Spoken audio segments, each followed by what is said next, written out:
यह सच है या वह सच है। राजा जनक अपने महल में पलंग पर सोए थे।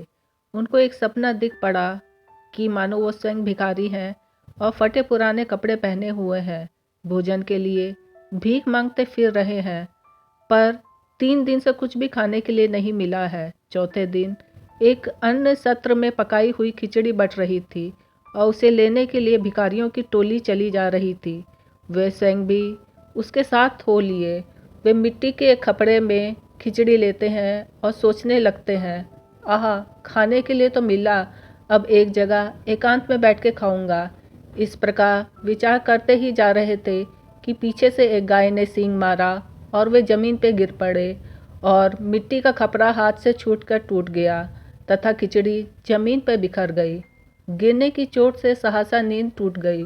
जगने पर देखते हैं कि वे स्वयं अपने महल में पलंग पर सोए हुए हैं।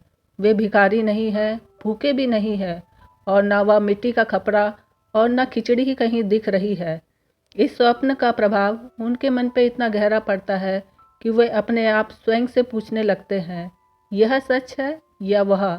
अपने आप कोई समाधान नहीं होता, तब वे जो ही आता है उसी से पूछते हैं, यह सच है या वह सच है। इस प्रश्न का कोई क्या उत्तर देता। एक दिन अष्टावक्र जी वहां पहुंचे। राजा ने उनसे भी यही प्रश्न पूछा। मुनि ने उत्तर दिया, या तो दोनों को सच मानो या दोनों को मिथ्या मानो। राजा ने कहा, भगवान, दोनों को सच्चा कैसे माने और मिथ्या भी कैसे समझे। एक को सच्चा कहें तो दूसरे को मिथ्या कहना ही पड़ेगा। अष्टावक्र जी बोले, राजन, देखो, इस जागृत प्रपंच में ब्रह्म ही जागृत रूप में अविद्या योग से प्रतीत होता है। इसीलिए अधिष्ठान दृष्टि से जगत को सच्चा कह सकते हैं।